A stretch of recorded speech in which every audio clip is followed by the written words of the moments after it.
설교 말씀 듣도록 하겠습니다. 주님 감사합니다.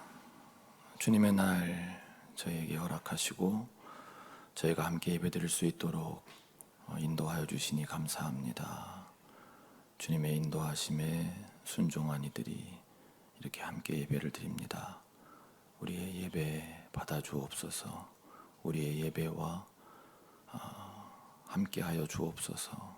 성령과 진리로 함께하는 예배 될 수 있도록 이 부족한 종과 또 말씀을 듣는 모든 성도들을 붙들어 주옵소서.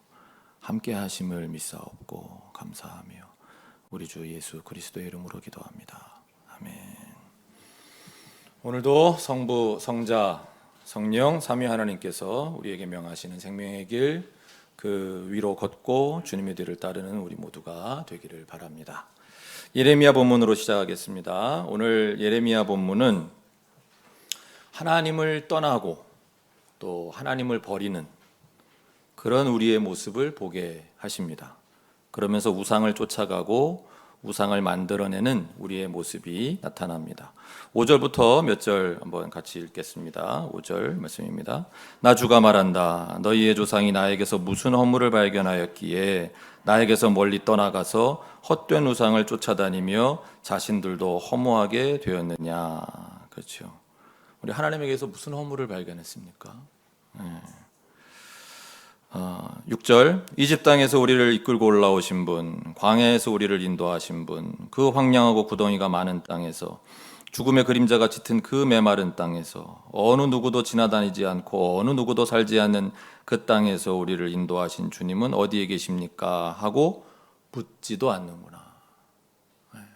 우리 인생의 광야에서 우리와 함께 하시고 우리를 구원해 주신 그분이 왜 지금은 내가 잘 못 느끼지? 그분은 어디 계시지? 하고 묻지도 않는다. 7절 내가 너희를 기름진 땅으로 인도해서 그 땅의 열매를 먹게 하였고 가장 좋은 것을 먹게 하였다. 그러나 너희는 들어오자마자 내 땅을 더럽히고 내 제산을 부정하게 만들었다. 제사장들은 나 주가 어디에 있는지를 찾지 않고 법을 다루는 자들은 나를 알지 못하고 통치자들은 나에게 맞서서 범죄하고 예언자들도 바알 신의 이름으로 예언하며 도움도 주지 못하는 우상들만 쫓아다녔다. 그러므로 내가 너희를 다시 법대로 처리하겠다. 나 주의 말이다. 내가 너희 자손의 자손들을 법대로 처리하겠다. 여러분 우리 법대로 처리하는 거 좋아하시는 분들 있나요? 특별히 하나님처럼 이렇게 힘을 가진 쪽에서 법대로 처리하겠다는 말은 이건 굉장히 무서운 말이 됩니다. 법대로 처리하기를 바라는 쪽은 언제나 약자 쪽이어야 돼요. 내가 약자일 때 법밖에는 호소할 데가 없을 때 그 법이 필요한 거지, 내가 힘을 가졌을 때 법대로 처리하겠다? 이건 무서운 말이거든요. 근데 지금 하나님께서 법대로 처리하겠다. 내가 그래 알았어. 내가 그 이상 하진 않을게. 근데 법대로는 처리할게. 이건 무서운 말이 되는 거거든요. 엄청난 말씀이 되는 거죠. 10절 너희는 한번 키프로스 섬들로 건너가서 보고 게달에도 사람을 보내어서 일찍이 그런 일이 일어났던가를 잘 살피고 알아보라. 어디 다른 데 가보라는 거예요. 유대 땅 떠나서 가나안 땅 떠나서 다른 데 이방 땅. 11절 비록 신이라 할 수 없는 그런 신을 섬겨도, 형편없는 신이라 할 수 없는 그런 신을 섬겨도 한 번 섬긴 신을 다른 신으로 바꾸는 민족은 그리 흔하지 않다. 그렇죠. 사실 자기가 믿던 신을 바꾸는 경우는 거의 없어요. 아무리 하찮은 신이어도. 그런데도 내 백성은 그들의 영광을 전혀 쓸데없는 것들과 바꾸어 버렸다. 우상을 섬기는 거로 바꿔요. 왜 그래요? 이건 이유는 있어요. 왜냐하면 우리가 섬기는 하나님이라는 이 신만큼은 좀 달라요. 다른 신들하고. 다른 신들은 어때요? 주로 내가 원하는 거 빌고 원하는 거 해주고 이런 거예요. 관계가. 근데 이 신은 달라. 요구하는 게 좀 달라요. 만만하지가 않아. 그러니까 그냥 만만한 우상 찾아가는 거지. 12절 하늘아 이것을 보고 너도 놀라고 떨다가 새파랗게 질려버려라. 그러니까 하나님의 영역인 이 하늘이 봐도 야 이건 진짜 너무 질려버릴 일이다. 이거는 뭐 이런 백성이 다 있냐. 나 주의 말이다. 13절 마지막 참으로 나의 백성이 두 가지 악을 저질렀다. 하나는 생수의 근원인 나를 버린 것이고 또 하나는 전혀 물이 고이지 않는 물이 새는 웅덩이를 파서 그것을 샘으로 삼은 것이다. 첫째는 하나님이 생수의 근원인 우리 생명의 근원이신 분인데 그런 분은 버리고 물이 고이지 않는 전혀 물이 고이지 않는 물이 새는 웅덩이 이게 뭐예요? 이게 우상이거든요. 근데 우상이 뭔지는 오늘 그 히브리서 말씀에 누가복음 말씀에 또 나오기 때문에 제가 하여튼 그 우상을 그걸 샘으로 삼는 이런 어리석음을 범한다. 이 말씀을 이제 예레미야 본문에서 하신 거고요. 자, 다음은 시편 본문입니다. 근데 시편 본문 근데 제가 그러니까 예레미야 본문과 오늘 시편 본문을 묵상하면서 새삼 이런 질문을 던지게 되더라고요. 왜 우리는 이렇게 하나님의 뜻에 순종하지 않을까? 순종이 제사보다 낫다. 너무 잘 알고 있는데도 왜 순종하지 않을까? 왜 생수의 근원이신 하나님을 버리고 물이 새는 웅덩이 같은 것들을 만들고 따르고 하는 것일까? 13절 나의 백성 이스라엘이 내 말을 듣기만 했어도 내가 가라는 길로 가기만 했어도 듣기만 했어도 가기만 했어도 우리 지금 가려고 애를 쓰고 있는데요. 14절, 15절, 16절 나는 당장 그들의 원수를 굴복시키고 내가 손을 들어서 그 대적을 쳤을 것이다. 나를 미워하는 자들은 그들 앞에 무릎을 꿇었을 것이며 이것이 그들의 영원한 운명이 되었을 것이다. 그리고 나는 기름진 밀곡식으로 너희를 먹였을 것이고 바위에서 따낸 꿀로 너희를 배부르게 하였을 것이다. 이렇게 오늘 시편 본문이 끝납니다. 그러니까 하나님께 능력이 없으신 게 아니라는 거 우리가 다 알아요. 경험도 했어요. 기억도 있어요. 근데 왜 우리는 하나님의 뜻에 순종하지를 않을까? 누가복음 본문에서 그 이유를 몇 가지 찾을 수 있었습니다. 크게 보면 두 가지인데요. 누가복음 본문 우리가 잘 아는 비유의 말씀이죠. 그런데 신학자들은 더 정확하게 번역한다면 이건 경고의 말씀으로 봐야 된다 이렇게 주장하기도 합니다. 그래서 8에서 10절까지 한 묶음, 12절에서 14절 한 묶음 이렇게 두 묶음으로 구조가 이루어져 있는데 지금 7절에서 그려놓고 있는 상황은 초청을 받은 사람들이 윗자리를 이제 골라 앉더라는 거죠. 그걸 보신 예수님께서 여기서 뭔가 내가 영적인 가르침을 줄 게 있구나. 하나님 나라 오심과 관련된 가르침을 줄 게 있구나 하셔서 이제 말씀을 시작하는 겁니다. 근데 우리는 대개 오늘 이 누가복음 말씀은 그냥 일상생활의 지혜 정도로만 생각해요. 그래서 너 어디 가서 그냥 네 맘대로 그냥 어렸을 때 저도 저희 부모님께 아마 어머니가 그랬었겠죠. 이 말씀 이거 있지? 그러니까 어디 가면 늘 끝자리에 앉아. 네가 이렇게 함부로 막 윗자리에 올라앉는 거 아니야. 그거는 아주 그냥 무례한 짓이야. 그리고 창피당할 일이야. 그러니까 끝자리에 앉았다가 앞으로 오라 그러면 그때 가서 앉아. 뭐 이런 식으로 그냥 생활의 지혜 정도로 이 본문을 보는데 자 이렇게 시작하죠. 우리가 어디에 초청받아 갔어요? 뭐 잔치자리 다 윗자리에 앉고 싶은 마음이 있어요. 왜 그럴까요? 어떤 경우에 그렇게 하고 싶은 마음이 들던가요? 우리 경우를 생각해 보면 첫 번째 경우는 저 같은 경우는 내가 오늘의 그 호스트하고 그 잔치를 베푼 분하고 가까운 사이라고 난 생각하는 거예요. 내가 얼마나 가까운데 그럼 내가 좀 윗자리에 앉아야지 라는 경우. 두 번째 경우는 내 사회적 지위나 또 이제 그분과의 관계 또 이런 거 다 고려했을 때 나는 오늘 이 자리에서 중요한 사람이다. 고로 나는 대접을 받을 자격이 있다 싶을 때 우리는 윗자리에 가서 앉고 싶죠.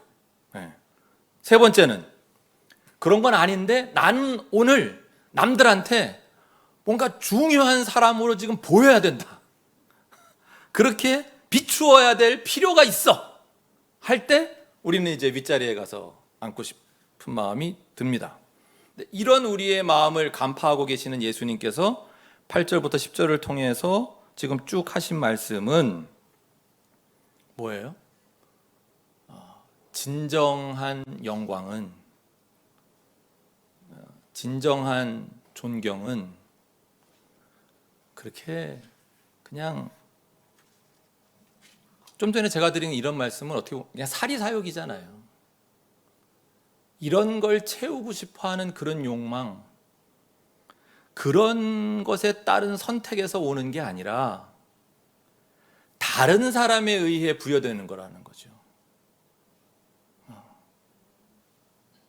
네? 그죠?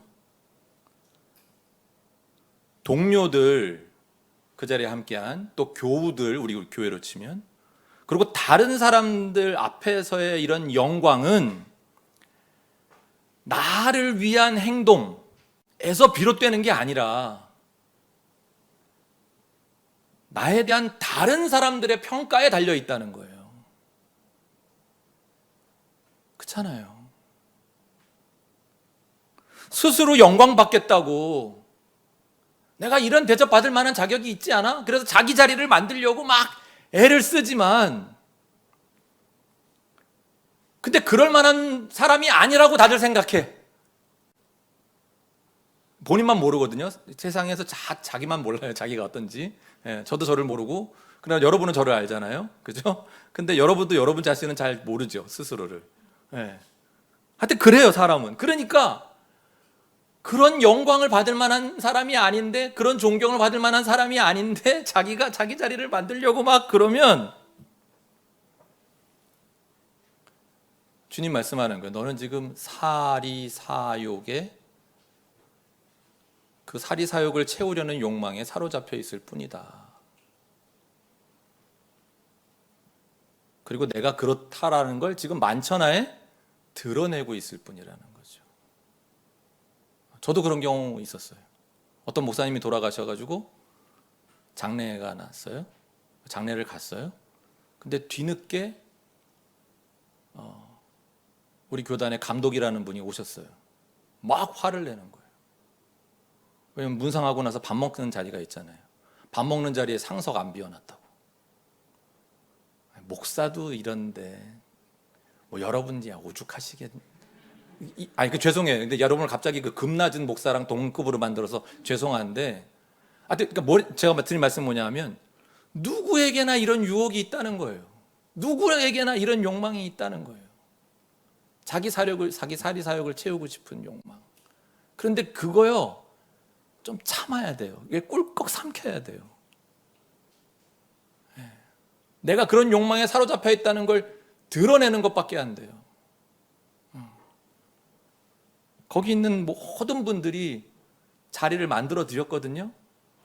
속으로 다 무슨 생각했겠어요? 다 여러분들의 그 표정에서 나오는 다 그런 생각 하고 앉았을 거 아니에요. 다 그랬어요, 다. 참 인격이 안 됐다. 저것밖에 안 되는 인간이었구나. 10절 같이 읽어볼까요? 네가 초대를 받거든 가서 맨 끝자리에 앉아라. 그리하면 너를 청한 사람이 와서 너더러 친구여 윗자리로 올라 앉으시오 하고 말할 것이다. 그때에 너는 너와 함께 앉은 모든 사람 앞에서 영광을 받을 것이다. 좀 더 직역하면요, 그때에야 이렇대요. 그때에야, 그렇게 해야만 모든 사람 앞에서 영광을 받을 것이다. 그러니까 우리는 겸손해야 영광을 받아도 받을 수 있다는 거죠. 11절도 같이 읽을까요? 누구든지 자기를 높이면 낮아질 것이요 자기를 낮추면 높아질 것이다. 아무리 나를 낮춰도요, 아무도 나를 안 알아줘요, 목사님. 그러니까 내가 나라도 스스로를 좀 높여보려고 그러죠. 이 말씀은요, 이건 약간 독립적인 문구예요. 이건 뭐냐 하면 이 문맥에 맞는 하나님의 가르침을 알려주시는 구절이에요. 뭐 그런 신학적인 얘기는 다 빼고, 그러니까 각설하고, 무슨 얘기냐면 우리가 받는 영광은 어디에서 오는 것인가 하면 이는 하나님의 판단이라는 점을 분명하게 하시는 구절인 거예요. 11절 말씀은. 그러니까 하나님께서는 자신을 높이는 자를 낮추고 자신을 낮추는 자를 높이신다는 거예요. 그러니까 당장은 아무도 안 알아줄 수 있죠. 당장 내가 아무리 나를 낮춰도 사람들이 나를 그냥 낮게만 봐요. 그냥 그런 줄 알아요. 하도 낮추니까. That's okay. No problem. No problem 이렇게 해야 되나? 오랜만에 영어를 하려니까 어디가 강세가 있는지 기억이 안 나는데. 우리 그리스도인들이 믿음으로 취해야 할 자세는 겸손이지. 왜? 우리가 겸손할 때 하나님이 높여주실 거니까. 그걸 내가 믿는 사람이라면 나를 드러내려고 내 영광 찾아 먹어야지, 내 자랑해야지, 이거는 아니라는 거예요. 그건 믿음 없는 사람들이 하는 거지. 그래서 8절부터 10절의 말씀은, 예수님의 말씀은 우리의 사리사욕을 앞세우려고 하는 그 욕망에 대한 경고의 말씀이다, 이러는 거고요. 경고의 말씀이라는 거예요. 쉽게 생각하면 안 돼요. 그 다음에 이 뒤에 12절부터 14절 말씀은 이건 이기적인 보상 심리에 대한 설명이에요. 그러니까 저는 예전에 이 말씀 읽고 그러면 이제 우리 애가 결혼하면은 어디 친구도 못 부르고 형제도 못 부르고 친척도 못 부르고 이래야 되나? 문자적으로 해석하면 그렇잖아요. 그래서 정말 나가가지고 진짜 나하고는 아무 상관없는 가난한 사람들과 지체 장애가 있는 분들과 이런 분들을 불러야 되나? 우리 결혼식 자리에 뭐 축하 자리에 그런 게 아니겠죠, 당연히. 이것도 똑같아요. 당신의 호의에, 당신의 친절에, 당신의 환대에 보상을 주시는 분은 하나님이시라는 거예요. 우리에게 갚아주시는 분은 하나님이시라는 걸 잊지 말라고 지금 가르쳐 주시는 거예요. 그러니까 한 발 더 이게 우리가 이 말씀의 뜻 속으로 우리가 들어간다 그러면은 이런 행위들도 다 우리의 신앙과 연결이 된다고 지금 말씀하시는 거예요. 무슨 말씀이냐면 12절에 언급하신 그 우리 눈에 보이는 대상들 있잖아요. 내 친구, 형제, 친척, 부유한 이웃들, 이런 눈에 보이는 대상으로부터 어떤 보답을, 갚음을 기대하는 행위는 이건 불신앙이라는 거예요. 예수님하고 하신 말씀은 그 말씀인 거예요. 넌 신앙이 없구나. 넌 믿음이 없구나. 하나님에 대한 믿음이 없으니 사람으로부터 보답을 기대하지 라는 추궁이고 경고의 말씀인 거예요. 13절 14절 말씀이 그건데요. 같이 읽어볼까요? 잔치를 베풀 때에는 가난한 사람들과 지체에 장애가 있는 사람들과 다리 저는 사람들과 눈먼 사람들을 불러라. 그리하면 네가 복될 것이다. 그들이 네게 갚을 수 없기 때문이다. 의인들이 부활할 때에 하나님께서 네게 갚아주실 것이다. 아멘. 그러니까 눈에 보이지 않는 하나님으로부터의 갚음, 즉 전혀 기대할 수 없는 갚음을 기대하라. 묘한 역설이죠. 그게 신앙인의 기대여야 된다는 거예요. 그게 신앙인이 바라는 보답이어야 된다는 거예요. 예상되는 보답보다, 우리 예상하고 주잖아요. 내가 이렇게 주면 이렇게 갚아주겠지. 안 하면 엄청 서운하고. 예상되는 보답보다 예상치 못하는 또 다른 보답을 우선시하는 삶, 그게 그리스도인의 삶이고 믿음의 삶이라고 지금 예수님이 말씀하시는 거죠. 그러니까 그 보답은 내가 친절을 베푼 그 사람들로부터 오는 게 아니라 그 사람의 보답을 기대하는 우리의 모습은, 이건 뭐냐면 이 유대인들에게 지금 하시는 말씀이죠. 그러니까 이기적인 그 보상을 기대하는 유대인들하고 결국 똑같은 어리석음을 범하는 것이라는 예수님의 경고의 말씀인 거예요.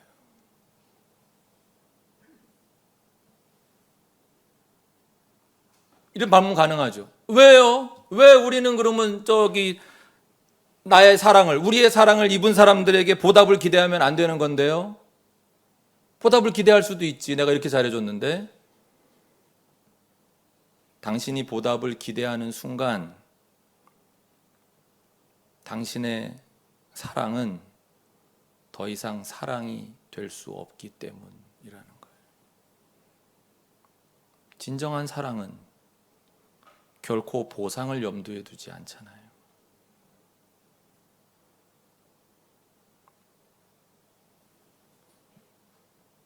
그러나 염려하지 말라는 거예요. 주님 말씀은. 우리가 받을 보답 그들로부터 오는 게 아니라 하나님으로부터 온다는 거예요. 그걸 믿으라는 거예요.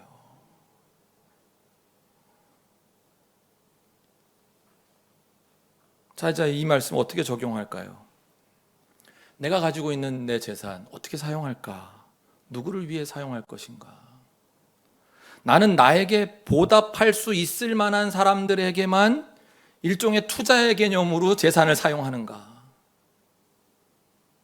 예를 들어 뭐 꼭 경제적으로 보답하는 것을 기대하는 것만이 아니라 이런 경우도 많잖아요. 뭐 다른 거 내가 이렇게 해줬을 때 나에 대한 어떤 좋은 뭐 여론을 만들어 준다든지, 참 좋은 사람이라고, 나의 영향력을 확대할 수 있도록 이렇게 얘기해 준다든지, 뭐 이런 보답을 기대하는 거 같은 거예요. 그건 주님은 이렇게 하라는 말씀인 거죠. 정말 나는 이 세상의 가난한 자들과 불쌍한 자들을 향한 그 사랑과 관심으로 내 재산을 사용하고 있는가? 그들은 내게 아무 보답도 할 수 있다는 것을 알면서 하는가? 물론 우리 재산을 투자도 해야 되겠죠. 투자도 해야 되는데 투자만 하고 당장 돌려받지 못할 사람을 위해 기부하는 행위는 하지 않는다면 이게 믿음인가? 또 나는 기부를 해도 세금으로 환급받을 만큼만 한다면 이거는 투자냐 기부냐? 나의 기부 행위에 믿음이 들어간 자리가 있냐 없냐? 12절 하반절, 그들도 너를 도로 초대하여 네게 되갚아 네 은공이 없어질 것이다 그랬어요. 문자적으로 그 이면의 뜻을 넣어서 해석하면 그러니까 그것이 너에게 보상이 되지 않도록 하라는 뜻이에요. 왜? 우리의 보상은 하나님께로부터 와야 되니까. 13절, 가난한 사람들과 지체에 장애가 있는 사람들과 다리 저는 사람들과 눈먼 사람들, 어떤 분들을 가리키는 거예요? 보답할 돈이 없는 사람들, 보답할 힘도 없고 능력도 없는 사람들. 그리스도인들이 이런 분들을 환대하고 초대함으로써 어떤 효과가 일어나기를 주님이 기대하시는 거예요? 주님의 관심은 하나님이 선하게 창조하신 이 창조계 전체, 이 온 우주, 이 지구 위에서 함께 살아가는 사람들의 그 결핍을 완화하려는 주님의 뜻이 있잖아요. 그 주님의 관심을 드러내는 효과가 나타나는 거죠. 우리가 그렇게 행동하는 것을 통해서. 왜? 창조계의 회복이라는 하나님의 그 큰 그림과 연결이 되니까.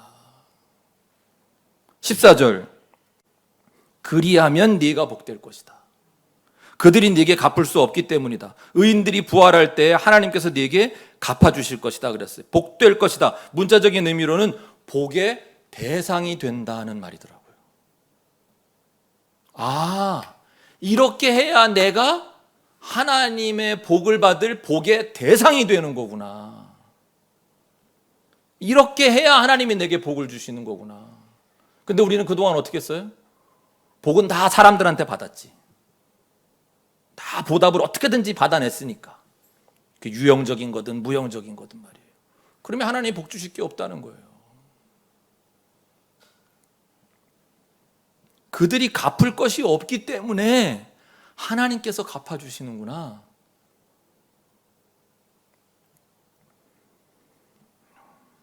순간의 생각 한번 하실 시간 드릴게요. 왜냐하면 히브리서 본문이 이 오늘 누가복음 본문과 앞에 예레미야 시편 본문에서 경고하신 그 우리의 사리사욕을 앞세우려는 욕망, 이기적인 보상 심리, 이런 것들을 어떻게 하면 잠재울 수 있는지를 실제적으로 가르쳐 주시는 내용인데요. 그러다 보니까 한 절 한 절 다 해야 돼요. 히브리서는. 설교가 언제 끝날지 모르겠어요.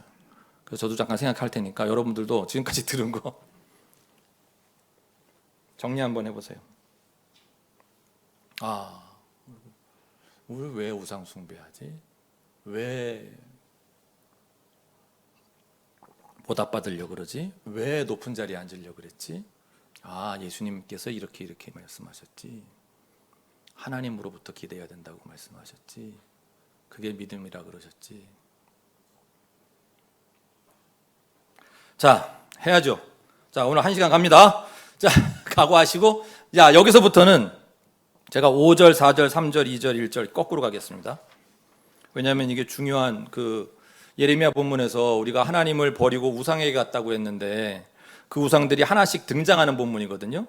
이 우상들과 우리의 이기적인 보상심리 또 사리사욕을 앞세우는 욕망 등이 다 서로 연결되어 있기 때문에 같이 연계해서 생각을 해보려고 합니다. 5절 같이 읽어보겠습니다. 시작. 돈을 사랑함이 없이 살아야 하고 지금 가지고 있는 것으로 만족해야 합니다. 주님께서 친히 말씀하시기를 내가 결코 너를 떠나지도 않고 버리지도 않겠다 하셨습니다. 여러분, 돈이죠. 돈은 아주 강력한 우상입니다. 오늘 이제 3대 우상이 다 등장하거든요. 예. 우리 흔히 말하는 3대 우상 다 나오는데 그 중에서도 우리 현대인들에게 첫째 되는 우상이 돈이죠. 돈에는 여러분 꼭 기억하세요. 여기엔 신적인 능력이 있어요. 그래서 예수님이 신의 이름으로 부르시잖아요. 돈을 맘몬이라고. 그만 돈을 우습게 생각하시면 안 돼요. 우습게 생각하는 분은 아무도 없겠죠. 근데 돈에 그런 어마어마한 신적인 능력이 있다는 걸 우리가 인정해야 돼요. 인정해야 걔를 우상으로 만들지 않을 수 있어요. 내가 자칫 잘못하다가는 돈이라는 신에게 끌려갈 수도 있겠다. 이걸 알아야 돼요. 돈을 사랑하게 되는 순간 돈은 우리의 전 존재를 사로잡아요. 돈 앞에 무릎을 꿇게 만들어요. 그래서 사람들은 서슴지 않고 돈에 대한 신앙을 고백하게 됩니다. 예전에 많이 하던 그 신앙 고백문이 뭐예요? 뭐니 해도 머니가 최고다. 이게 다 돈에 대한 신앙 고백이에요. 돈이 최고야. 돈만 있으면 한국처럼 살기 좋은 나라가 없어. 뭐 이런 얘기 있잖아요. 돈이면 다 돼. 사실 돈이면 다 되는 건 전 세계 공통이에요. 돈만 있으면 미국도 살기 좋아요. 그죠? 돈만 있으면 독일도 살기 좋지 않나요? 독일은 좀 덜한가? 그래도 좀 사회보장이 잘 돼 있어서. 돈만 있으면 베트남에서 살기 엄청 좋잖아요. 그죠? 말레이시아도 돈만 있으면 살기 엄청 좋아요. 돈이 최고다. 당장 죽어도 좋으니 돈벼락 한번 맞아봤으면 소원이 없겠다. 뭐 이런 거 다 우리의 신앙 고백문입니다. 여러분 오늘 예배 후에도 돈에 대한 신앙 고백 계속 하실 거예요? 의도적으로 좀 피하세요. 의도적으로. 4절 같이 읽어볼까요? 모두 혼인을 귀하게 여겨야 하고 잠자리를 더럽히지 말아야 합니다. 음행하는 자와 간음하는 자는 하나님의 심판을 받을 것입니다. 성이 두 번째 우상입니다. 돈 다음엔 성이 섹스. 그러니까 성을 숭배하게 되면 세상에는 두 종류의 사람밖에 남지 않는다고 어떤 그 신학자가 썼더라고요. 당장 섹스할 수 있는 사람과 잠재적으로 섹스할 사람. 여기에 중독되면 그렇게 보인대요. 우리는 아직 그 정도는 아니어서 그렇지 않은가 봐요. 잘 모르겠지만 하여튼 그렇답니다. 많은 사람들이 그런데 이 우상에 걸려 넘어지죠. 이 우상을 너무 가볍게 쉽게 생각합니다. 그러니까 돈이라는 우상은 그래도 약간 경계하는 마음이라도 있는데 이 섹스라고 하는 우상은 별일 아닌 것으로 여기는 경향이 있어요. 그것이 이 우상의 무서움입니다. 3절 감옥에 갇혀있는 사람들을 생각하되 여러분도 함께 갇혀있는 심정으로 생각하십시오. 여러분도 몸이 있는 사람이니 학대받는 사람들을 생각해 주십시오. 그러니까 정말 중범죄를 짓고 감옥에 갇혀있는 사람들도 생각하라는 말씀인지 모르겠지만 어쨌든 그거보다는 지금 권력 앞에서 당한 사람들인 거죠. 학대받고 있는 사람들인 거예요. 억압받고 있는 사람들에게 공감해달라는 말씀이에요. 예수님 말씀. 그러니까 그 공감, 어떤 분들은 잘 되는 분들도 있지만 잘 안 되는 분들도 계시죠. 공감이 왜 잘 안 되는가? 어떤 사람들이 특히 더 공감을 잘 못하는가? 3대 우상 가운데 세 번째인 권력. 권력이 또 엄청난 우상이거든요. 파워죠. 이 권력이라는 우상을 숭배하는 분들일수록 공감 능력이 많이 떨어진다고 심리학자들이 얘기를 합니다. 그럴 수밖에 없어요. 권력은 지배하려는 속성을 갖고 있기 때문이죠. 지배하는 데 필수적인 요소는 타인을 상대화하는, 대상화하는 겁니다. 그러니까 상대를 나와 같은 존재로 더 이상 보지 않으려고 하는 거예요. 상대를 수단으로 봐야 그 안엔 목적적인 존재가 아니라고, 수단으로 봐야 지배하기가 용이해요. 그러면 상대와 그러기 위해서, 그러니까 지배하려면 상대와 공감하면 안 되는 거예요. 상대의 아픔을 같이 느끼는 순간 상대가 내 가슴으로 들어오게 되고, 그러면 지배하는 게 불가능해지기 때문에 상대를 내 마음대로 조종하려면 공감하면 안 되는 거예요. 권력은 그래서 이제 피도 눈물도 없는 거죠. 친구 없어요. 영원한 친구도 없고 영원한 적도 없다고 그러잖아요. 그렇게 권력은 무서운 우상입니다. 그래서 제가 이번 기회에 드리고 싶은 말씀은 뭐냐면, 평소 이제 다른 분들과 공감이 잘 안 되는 그런 분들은 이 기회에 한번 스스로를 돌아보시면 좋을 것 같아요.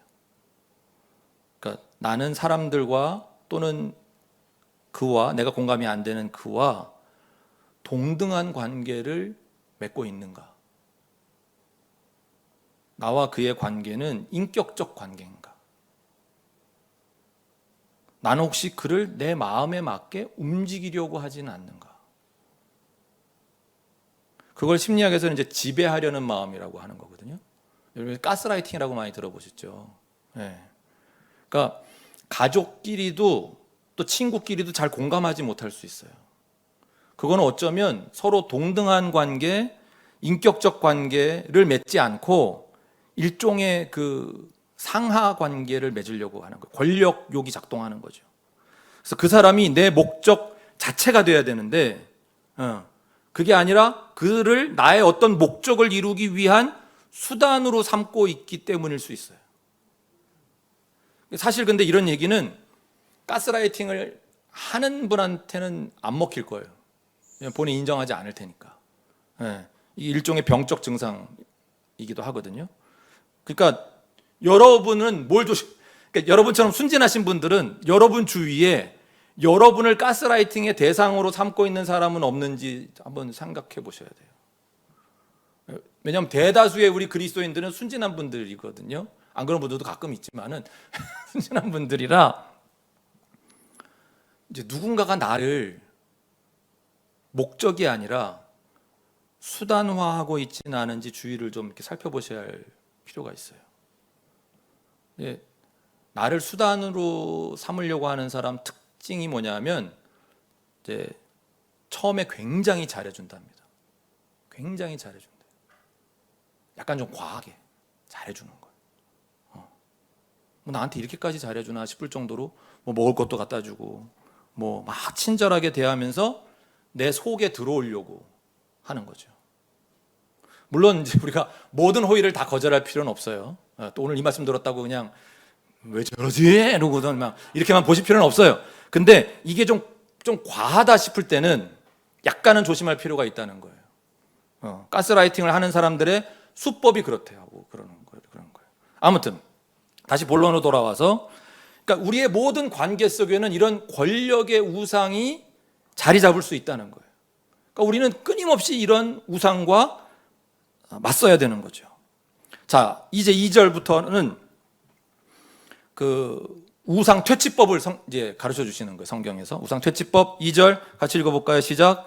나그네를 대접하기를 소홀히 하지 마십시오. 어떤 이들은 나그네를 대접하다가 자기들도 모르는 사이에 천사들을 대접하였습니다. 그러니까 천사 대접할 생각이 없었는데 그저 나그네를, 낯선 사람을 대접했을 뿐인데 이제 이런 일이 있다. 이게 무슨 얘기냐 말씀이냐면, 우상 퇴치법 첫째, 낯선 사람을 대접하라는 거예요. 무슨 의미가 있냐? 어떤 효과가 있냐? 낯선 사람은 어때요? 우리에게 두려움을 줘요. 그래서 낯선 사람을 배척하잖아요. 이제 여기에 두려워하고 배척하려는 그 마음에 우상이 파고든다는 거예요. 권력의 우상이 파고들면, 우리에게 힘이 있으면, 우리 힘이 있잖아요. 낯선 사람은 소수고 나는 다수 편에 있잖아요. 지금 공동체가 있으니까. 그럼 어떻게 해요? 그 힘으로 낯선 이를 차별하고 억압하는 거죠. 무릎을 꿇리거나, 내 앞에서 무릎 꿇게 하거나, 심적으로라도, 아니면 쫓아내려고 하는 거예요. 그러니까 어떤 공동체에든 있는 텃세라는 게 그런 거거든요. 네. 제발 그런 거 없는 공동체가 되기를 주님의 이름으로 부탁을 드립니다. 네. 아멘 소리가 뭐 이렇게 한숨 어메 뭐 이런 뭐예요 이게? 네? 아멘? 오유 텃세 부릴 거예요. 이런 뜻인데 완전히. 아멘? 텃세 부릴 생각이 있어도 이럴 때는 아멘 좀 크게 하셔야죠. 어떻게 대놓고 그래? 이게 다 우리에게 있는 그 우상들이 하는 짓이에요. 권력의 우상의 짓이에요. 이거 다른 얘기인데 어차피 길게 하기로 했으니까. 이번에 규약에서도 이런 권력의 우상이 자리 잡지 못하게 하려고 규약을 지금 개정 중이거든요. 이거 조심해야 돼요, 우리가. 우리 안에 있는 절대 권력은 주님 한 분이셔야 돼요. 다른 권력은 있으면 안 돼. 어떻게 주님이 권력이신데 텃세를 부려요, 감히. 어디다 대고. 어디다 대고. 믿음이 있는 거예요. 또 여기에 성이나 돈의 우상이 파고들면 어떻게 해요? 그 낯선 사람을 이용해서 성적 욕망을 채우려 들거나 아니면 그들을 수단으로 돈을 벌려고 하죠. 왜? 뭐 나는 모르는 사람이니까. 성경은 그래서 말씀하는 거예요. 낯선 사람 대접하기를 소홀히 하지 말아라. 무슨 뜻이 담겨 있어요? 지금 이런 깨달음과 더불어 낯섦에 대한 우리의 두려움에 맞서라는 거예요. 그 두려움을 이용하는 우상들에 맞서라는 거예요. 어떤 식으로 맞섭니까? 낯선 사람을 환대하는 것으로 맞서는 거예요. 약간 두렵지만 아니 괜찮아요. 오세요. 오케이 환영이에요. 함께 합시다. 여전히 두려워 우상에 사로잡힐 것 같으면 이 말씀을 기억하라는 거예요. 그 낯선 사람이 바로 당신에게 찾아온 천사일 수 있다. 하늘의 메신저일 수 있다. 이걸 기억해라. 라고 말입니다. 1절 똑같이 읽어볼까요? 서로 사랑하기를 계속하십시오. 두 번째 우상 퇴치법은 우리가 서로 사랑하는 것입니다. 진정한 사랑만이 돈, 성, 권력의 우상에 기울어지는 우리의 마음을 막을 수 있습니다. 사랑하면 성의 우상 숭배를 막을 수 있다. 무슨 뜻인지 금방 감이 오시죠? 그러니까 넘어갑니다. 또 사랑이 권력의 우상 숭배를 막는다. 그럴 수 있겠죠? 좀 전에 우리가 환대 이런 거 생각하면서 그럴 수 있겠죠? 넘어갑니다. 고개가 끄덕여지시는 거 보니까 넘어갑니다. 자, 그런데 사랑이 돈이라는 우상 숭배도 막는다. 이것도 뭐 조금 생각해 보시면 금방 아실 수 있겠습니다만 앞에 누가복음 본문에서 주님이 알려주셨죠. 진정한 사랑은 결코 보상을 염두에 두지 않는다. 자꾸 보상 심리가 일어나요. 제가 지난번에 외롭다고 한번 말씀드렸더니 제가 말씀드렸잖아요. 외로움은 하나님의 길을 가고자 하는 우리들에게는 필수적인 거예요.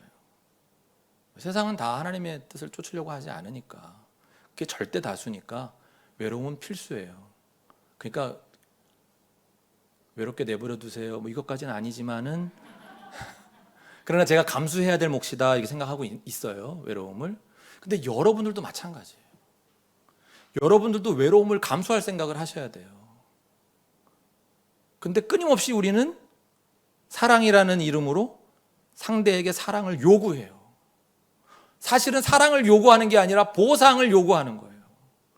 내가 너한테 이만큼 하지 않았냐? 나한테 보답해야지. 그러면 뭐하고 자빠져 있어 지금? 여러분 그게 우상 숭배예요.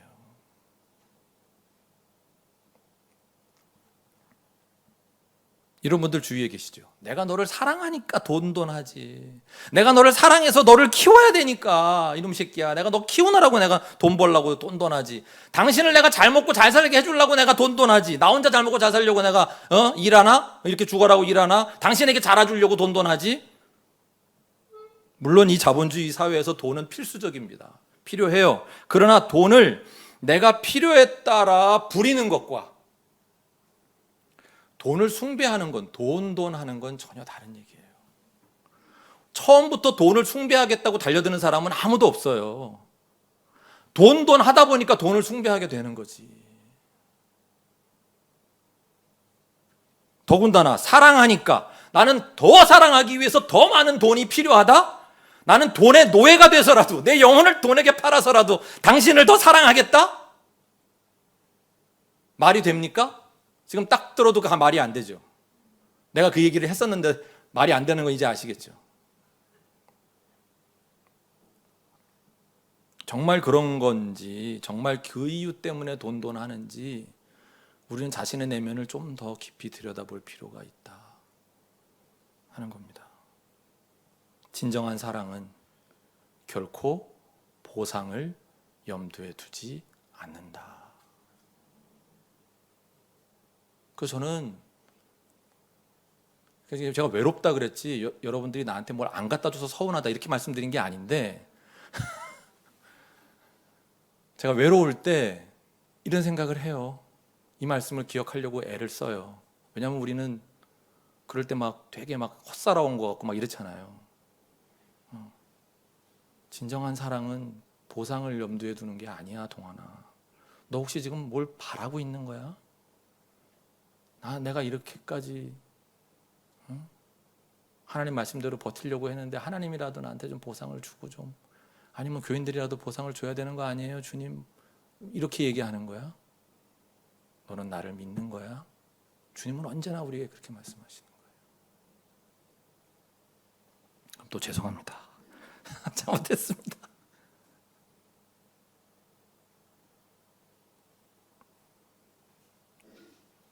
(5절) 하반절부터 6절입니다. 주님께서 친히 말씀하시기를 내가 결코 너를 떠나지도 않고 버리지도 않겠다 하셨습니다. 그래서 우리는 담대하게 이렇게 말합니다. 주님께서는 나를 도우시는 분이시니 내게는 두려움이 없다. 누가 감히 내게 손댈 수 있으랴.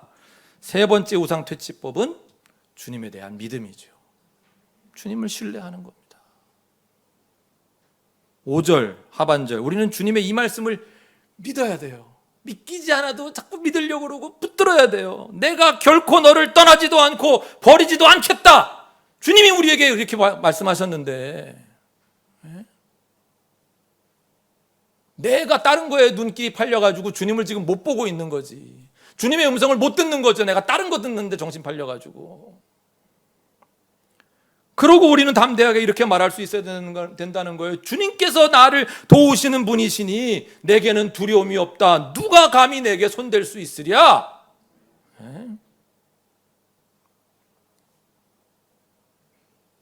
우리가 주님을 숭배할 때에만 돈이나 성이나 권력이라는 우상을 숭배하지 않을 수 있습니다.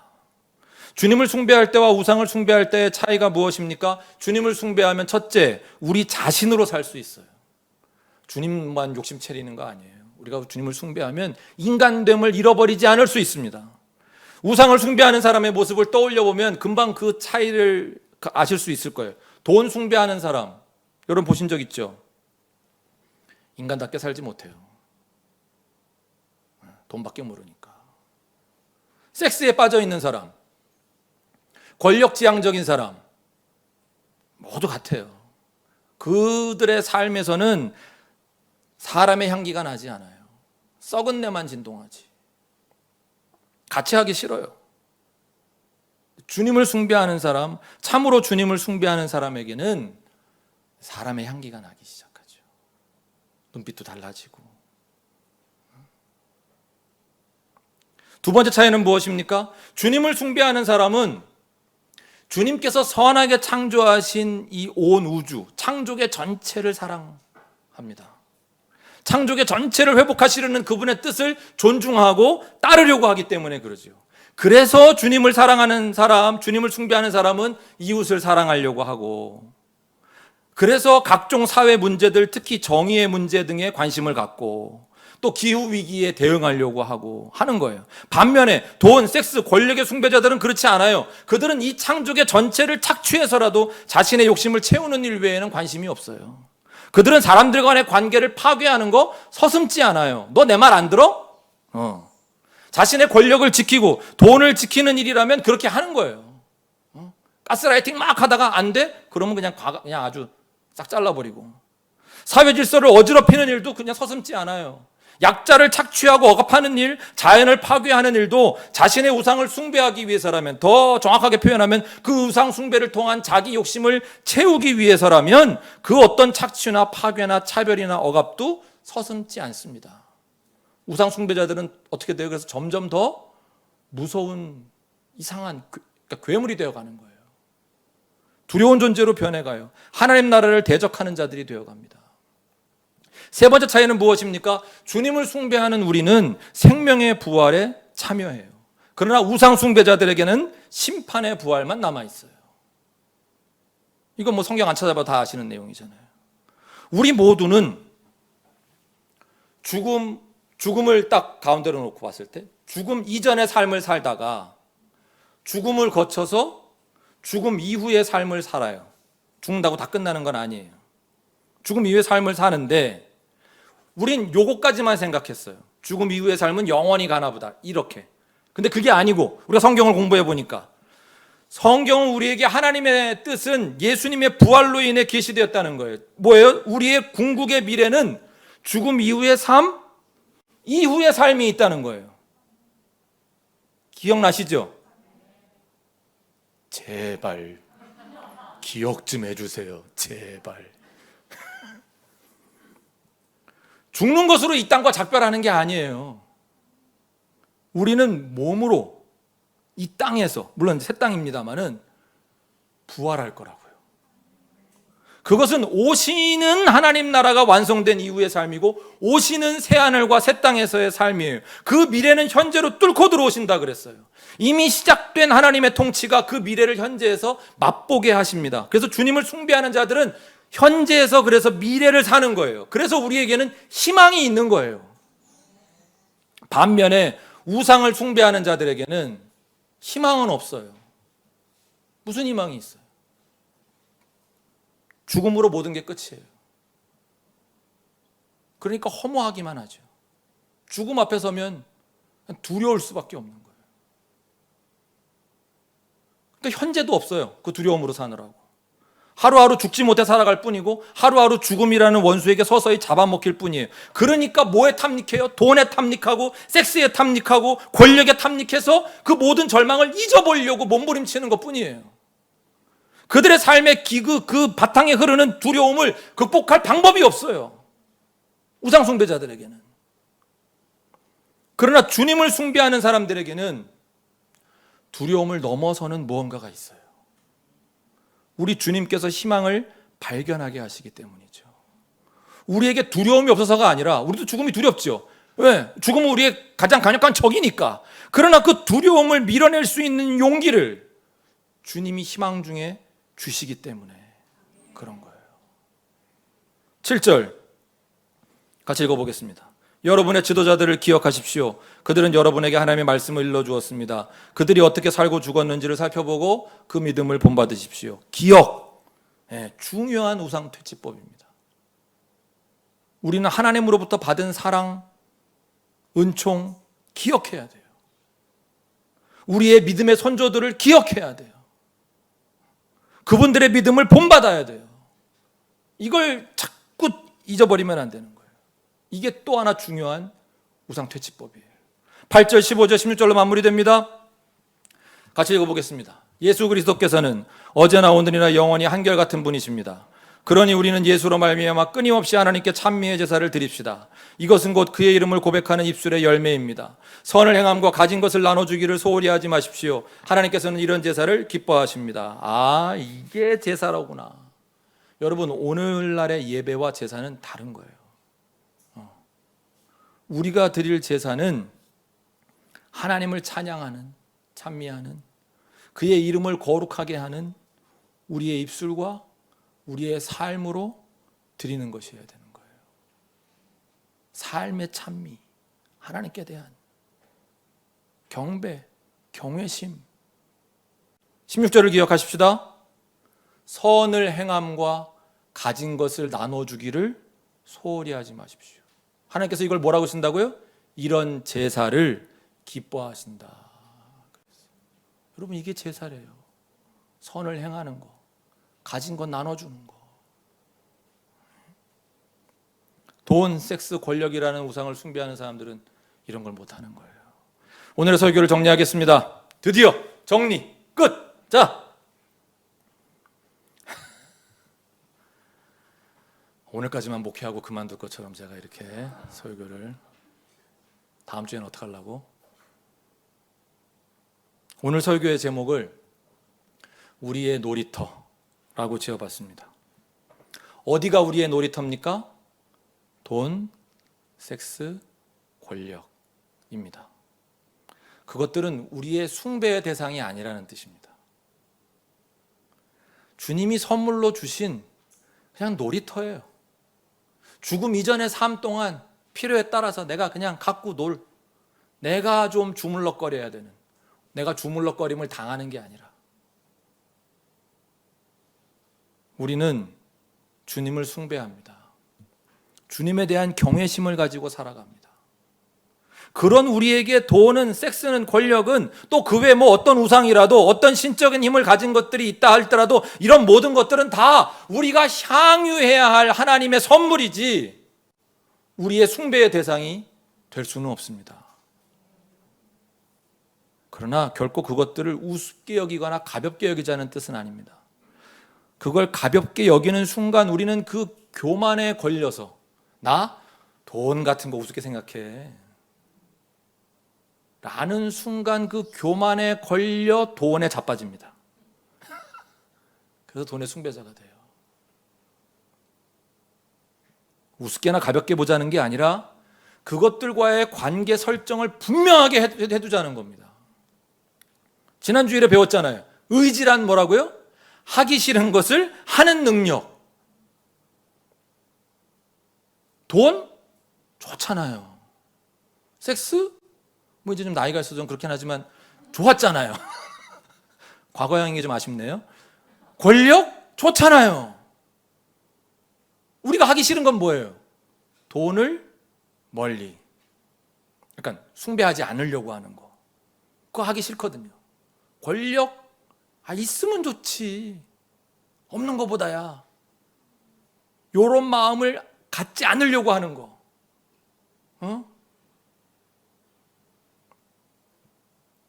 다 우상들이에요.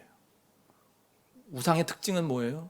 아까 뭐 밑빠진 독, 뭐 이렇게 주님 표현하시기도 했지만 우리 자신을 파괴하는 거예요. 우상의 특징은. 여러분 주위에서 많이 봤잖아요. 돈 그러다가 인생 망치는 사람들 많이 봤잖아요. 에? 근데 왜 따라가냐고요? 왜? 에? 그 알량한 집안에서의 권력 때문에 마지막에 외롭게 되는 아버지 보셨잖아요. 저희 아버지는 아니세요. 예. 근데 그런 할아버지 보셨잖아요. 주변 사람들과의 관계에서 말이야 권력 잡으려고 막 그러다가 결국 그 공동체 못 버티고 떠나는 사람들 봤잖아요. 권력자들이 세상을 얼마나 망치는지 보잖아요.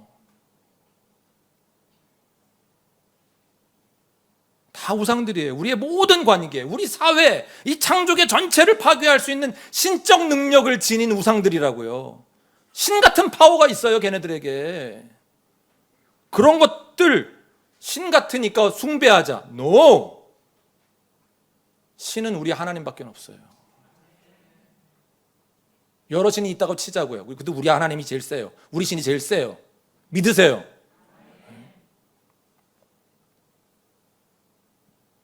하기 싫어도 하는 능력인 의지를 세워서라도 우리는 주님만 숭배해야 되는 거예요. 우리는 외눈박이 신앙을 가져야 되는 거예요. 주님만 믿는다, 주님만 바라본다. 우리 히브리서 12장 그 앞에서 우리 봤잖아요. 무슨 뜻이라 그랬어요? 우리의 눈길을 끄는 다른 것들이 있지만 우리의 눈길을 자꾸 잡아 끌어요. 돈이 잡아 끌고, 섹스가 잡아 끌고, 권력이 잡아 끌어요. 그건 거 있지만 주님을 바라볼 때는 어떻게 한다고요? 무슨 부사가 있어야 돼요? 이 부사인가? 접속사인가? 뭐죠? 의도적으로 우리의 눈길을 돌려 주님만 바라보는 거. 계속해야 돼요. 끝난 사람 없어요. 계속해야 돼요. 계속. 주님은 우리의 전부를 원하세요. 우상도 사랑하고 주님도 사랑하고 돈도 사랑하고 주님도 사랑하고. 예수님이 뭐라고 그러셨어요? 절대 안 된다 그러셨잖아요. 넌 두 주인을 섬길 수 없다. 이건 우리의 전부를 드리는 자세가 아닌 거예요. 그런 마음은 주님을 숭배하는 마음이라고 할 수 없어요. 우리 주님만 숭배하십시다. 주님께서 다시 친히 말씀하십니다. 히브리서 13장 5절 오늘 말씀에 내가 결코 너를 떠나지도 않고 버리지도 않겠다. 이 말씀을 믿고 주님의 약속을 신뢰하고 우상 숭배를 버립시다. 기도하겠습니다.